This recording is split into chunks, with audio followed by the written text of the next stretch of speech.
ఉత్తరాఖండ్ ముస్సోరీలో విశాఖపట్నానికి చెందిన రాధా గాయత్రి అనుమానాస్పదంగా మృతి చెందడం రోజుకో మలుపు తిరుగుతోంది.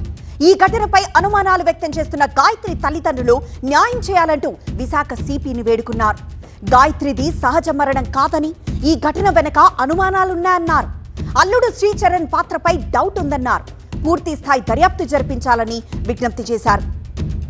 భార్య రాధా గాయత్రి మృతిపై భర్త శ్రీచరణ్ స్పందన ఏంటో చూద్దాం. గాయత్రి మరణానికి నాకు ఎలాంటి సంబంధం లేదు. పోస్ట్ మార్టం నివేదికలో నిజాలు వెల్లడవుతాయి. ఇద్దరం ఇష్టపడే పెళ్లి చేసుకున్నాం. విభేదాలుంటే ముస్సోరీ ఎలా వెళ్తాం? హోటల్ ప్యాకేజ్లో భాగంగానే మద్యం సప్లై చేశారు. ఆమె తల్లిదండ్రులు బాధలో అలా మాట్లాడుతున్నారు. తప్పు చేస్తే ఇంకా ఇక్కడే ఎందుకుంటాను? హోటల్కు వెళ్లడానికి ముందు కేక్ తిన్నాం. రెడ్ వైన్ బాటిల్ కూడా తీసుకున్నాం. తెల్లారి లేచేసరికి గాయత్రి అచేతనంగా ఉంది. పెళ్లి చేసుకున్నాక ఈగో క్లాష్ రావడం సహజమేగా అంటున్నాడు గాయత్రి భర్త. ఇక రాధా గాయత్రి మృతి కేసులో బిగ్ ట్విస్ట్ తెరపైకొచ్చింది. తన భార్యది సడన్ డెత్ అని, తనకేమీ సంబంధం లేదన్న శ్రీచరణ్ పై ముస్సోరీ పోలీసులు హత్య కేసు నమోదు చేశారు. తన కుమార్తె మరణం వెనక అల్లుడు శ్రీచరణ్ హస్తం ఉందంటూ గాయత్రి తండ్రి సుధాకర్ ముస్సోరీ పోలీసులను కలిసి ఫిర్యాదు చేశారు. ఆయన ఒక సైకో అని, అతని మానసిక వేధింపులు తట్టుకోలేకే తమ బిడ్డ ప్రాణాలు కోల్పోయిందని కంప్లైంట్ చేశారు. సుధాకర్ ఫిర్యాదును పరిశీలించారు ముస్సోరీ పోలీసులు.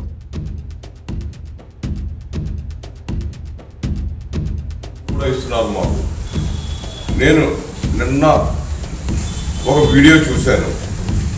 చరణ్ ప్రజల్ని, సమాజాన్ని, పోలీసుల్ని, మీడియాని అందరినీ తప్పుదోవ పట్టిస్తున్నాడు. మీడియా అడిగినప్పుడు మద్యం సేవించారు కదా అని అంటే చరణ్ ఇదే స్టేట్మెంట్ ఇచ్చాడు మీడియాకు. హోటల్ వారు ప్రైవేట్ చేశారు అని. నేను ఆ న్యూస్ వినగానే షాక్ అయ్యాను. నేను హోటల్ వాళ్ళు ఎలా మద్యం ప్రైవేట్ చేస్తారు, ఎలా ఎంకరేజ్ చేస్తారు అని. నేను ప్రజెంట్ అయితే మా అమ్మాయి కేసు విషయంలో మసూరీలోనే ఉన్నాను. నేను అప్పుడు మసూరీ పోలీసులు పర్మిషన్ తీసుకుని నేను ఆ హోటల్కి ఫోన్ చేసి ఎంక్వైరీ చేయడం జరిగింది. వాళ్ళు ఇదే చెప్పారు నాకు, మేము ఎటువంటి మద్యం కానీ మారక ద్రవ్యాలు కానీ ఎటువంటి ఏవి సప్లై చేయము, లోపలికి ఎలా కూడా చేయమని చెప్పారు. నేను ఒక ఎక్స్ ఆర్మీని, సైన్యాన్ని నేను సేవ చేశాను. ఇటువంటి నాకే ఆ కూతురికే రక్షణ లేకపోతే సామాన్య మానవునికి ఎటువంటి రక్షణ ఉంటుందో మీరే ఆలోచించి నాకు న్యాయం చేయాలని నేను కోరుకుంటున్నాను. సుధాకర్ ఫిర్యాదును పరిశీలించిన ముస్సోరీ పోలీసులు సెక్షన్ 103(1) కింద శ్రీచరణ్ పై హత్య కేసు నమోదు చేశారు.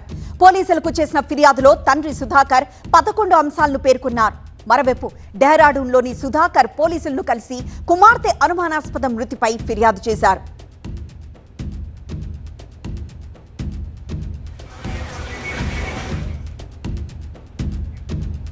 చరణ్ చెబుతున్న అంశాలపై రాధా గాయత్రి తండ్రి సుధాకర్ స్పందన ఏంటో చూద్దాం.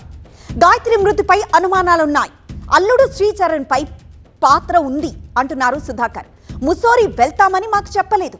ఇక రాత్రి 1:38 సెల్ఫీ ఫోటో పంపడం ఏంటి? గాయత్రికి ఫుడ్లో ఏవైనా కలిపి ఉండొచ్చు.